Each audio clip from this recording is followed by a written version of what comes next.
Oi, pessoal. Eu vim falar de um assunto um pouco delicado hoje, que eu recebi algumas mensagens por WhatsApp de pessoas perguntando a minha opinião, então eu achei melhor já gravar o vídeo, já fica aqui, e aí quem quiser acessa e tudo mais. Que é a respeito da notícia que saiu ontem sobre o relato de abuso que uma das pacientes e alunas do Tadashi sofreu. E isso veio à mídia, então eu quero falar com três nichos diferentes. Um é o nicho do público que não conhece a Tadashi, que não conhece a menina, que não sabe nada de nada de nada e que só toma a notícia como verdade e já faz o seu próprio julgamento. Quero falar com o nicho dos pacientes, pacientes de forma geral, não somente pacientes do Tadashi.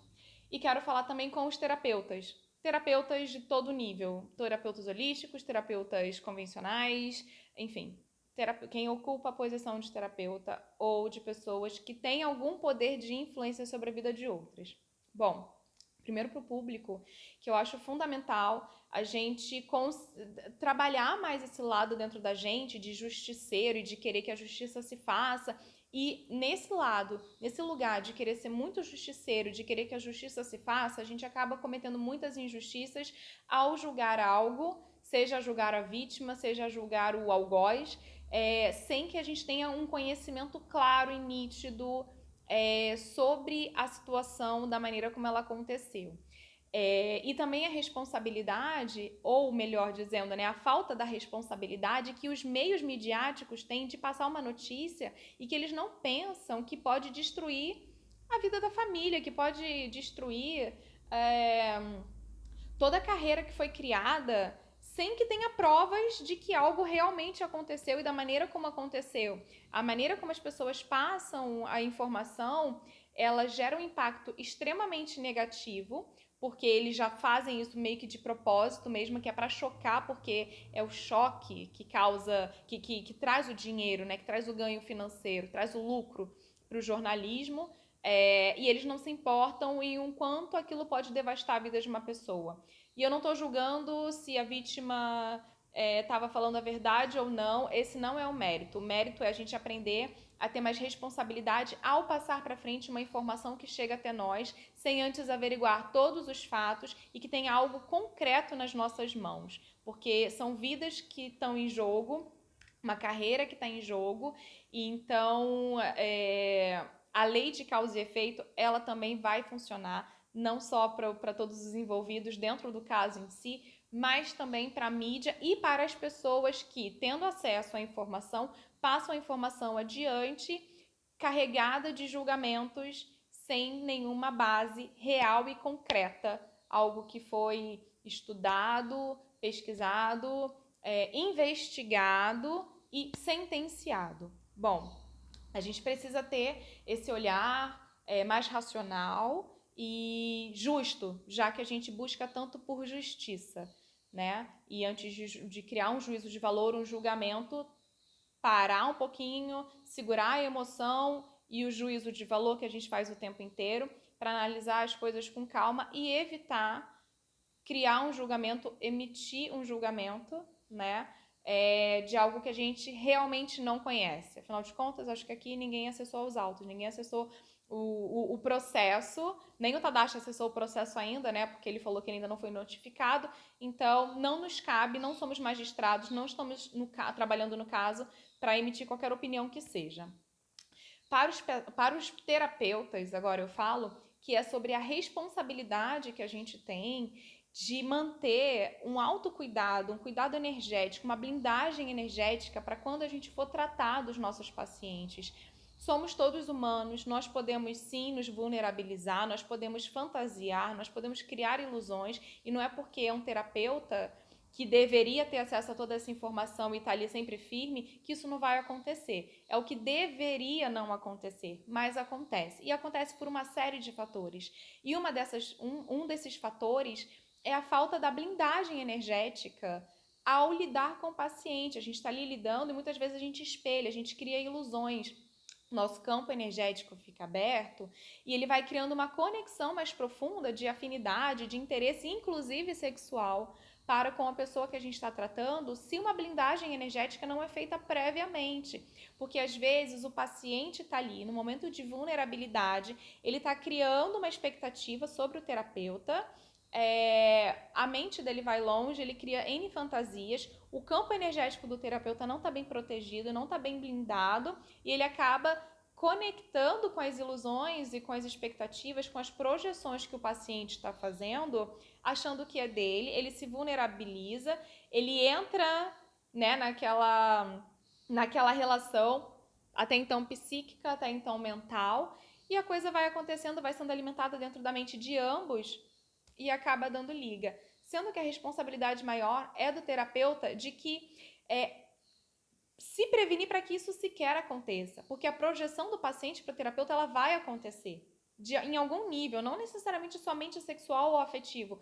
Projeções acontecem o tempo inteiro, mas a gente, enquanto terapeuta, nós precisamos estar muito blindados, muito comprometidos com o nosso papel de estar ali sendo um canal onde a gente vai ouvir o que está sendo trazido, canalizar a mensagem e dentro daquilo que a gente estudou para conseguir auxiliar o nosso paciente e o mais neutro possível dentro disso. Então, essa responsabilidade que o terapeuta precisa ter antes de começar um atendimento. Porque quando começa o atendimento, a coisa já está ali rolando, muitas vezes, dependendo do magnetismo que tem no campo energético de outra pessoa, pode sim ficar praticamente incontrolável o terapeuta que não se blindou direito, né? Não, às vezes, muitas vezes, nem se blinda, nem sabe que tem que se blindar. E ele acaba caindo, acaba se envolvendo emocionalmente com o paciente e, óbvio, ele precisa sim ser responsabilizado por isso, porque o nosso dever é cuidar, é auxiliar. Do contrário, realmente entra esse crime de responsabilidade, onde a gente se aproveita da vulnerabilidade do paciente. Então, é fundamental, é imprescindível que o terapeuta tenha esse cuidado antes de começar uma sessão de terapia. Sobre o paciente, e agora no que diz respeito ao paciente, é a parte mais vulnerável da história, né? Porque é que está tratando direto com o terapeuta, e eu entendo que a gente projeta demais no nosso terapeuta, nos nossos mestres, nos nossos gurus, mas é nossa responsabilidade também, como indivíduos, né? Como seres evoluindo aqui na Terra, trabalhar dentro de nós o peso de expectativas que a gente joga sobre o outro. Não estou dizendo somente enquanto paciente, mas enquanto aluno, enquanto pessoas que buscam o caminho espiritual, o autoconhecimento. A gente vê alguém que tenha um nível de consciência mais elevado, naturalmente a gente já começa a projetar que aquela pessoa é perfeita, que aquela pessoa não pode errar, e aquela é meu mestre, é meu herói, é meu isso, aquilo outro, e a gente se decepciona porque a gente esquece de um princípio fundamental. Para a pessoa estar ensinando tudo aquilo que ela está ensinando, ela provavelmente experienciou coisas assim, ou são coisas que ela também está integrando. Não é porque alguém atingiu um nível de consciência que ela atingiu a perfeição, pronto, acabou, tá perfeita, não vai errar nunca mais. Não. E aí, todo aquele ensinamento de compaixão, de aceitação do outro, que os nossos mestres nos ensinam, quando acontecem coisas desse jeito, a gente vai pegar aquele ensinamento, jogar no lixo e falar: você não presta, você é um vigarista e você não vive nada daquilo que você ensina? Não, pera. Então você também não aprendeu tanto quanto ele. O ideal é que a gente, nesses momentos, a gente pegue o ensinamento que a gente teve com os nossos mestres e aplique. Porque eles, assim como nós, também estamos aprendendo, apesar de determinada pessoa saber, ter um nível de consciência a respeito de determinado assunto, não significa que ela integrou aquilo, que ela não vai errar nunca mais, ela se tornou uma pessoa perfeita. Entendeu? Porque a perfeição, ela não existe. Ela não existe. O que a gente vive é um constante processo de aperfeiçoamento e que não tem fim. Essa perfeição não existe. Então, cada coisa dessa que acontece, a gente trazer esse olhar para dentro de nós e vermos o lugar onde estamos, o que aprendemos, para onde estamos indo e continuar na gratidão sobre tudo aquilo que nós aprendemos através desses mestres que também erram, que também são imperfeitos e que também estão se buscando, se autoconhecendo e que vão responder sim pelas atitudes deles dentro da responsabilidade de cada um.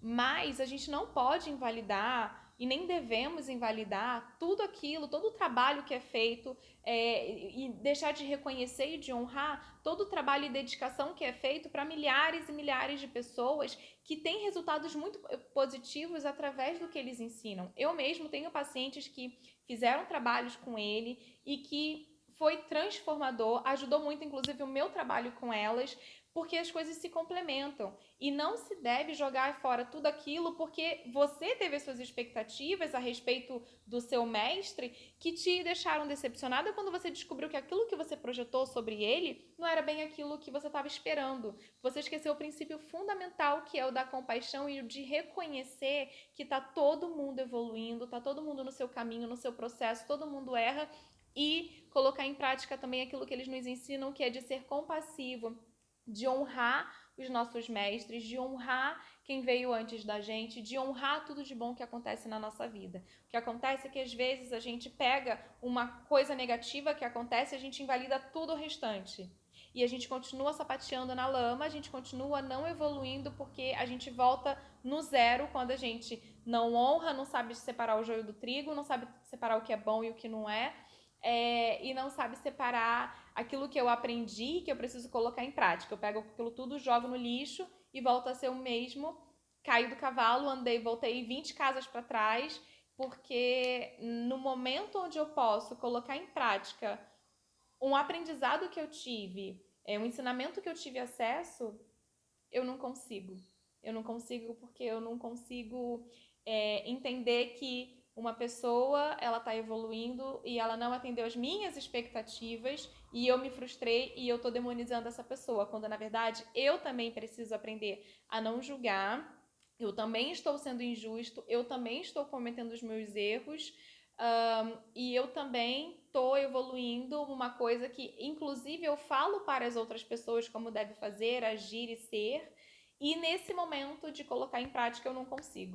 Então, eu acho fundamental que a gente possa refletir a respeito de tudo isso, sobre se estamos conseguindo ser gratos a tudo aquilo que nós recebemos dos nossos mestres, se estamos projetando demais em cima deles, se a gente está conseguindo separar uma coisa da outra, manter um senso de neutralidade, no sentido de entender que eu não sei de nada, então eu não vou julgar, eu vou ser grata a tudo aquilo que eu aprendi. Enquanto terapeuta, sempre se questionar também se, será que eu estou cuidando da minha energia? Ou será que eu posso me tornar essa pessoa que vai ser um dia denunciada porque se envolveu com um paciente ou com um aluno, alguma coisa assim? Esse senso de autorresponsabilidade todos nós precisamos ter. É isso. Gratidão.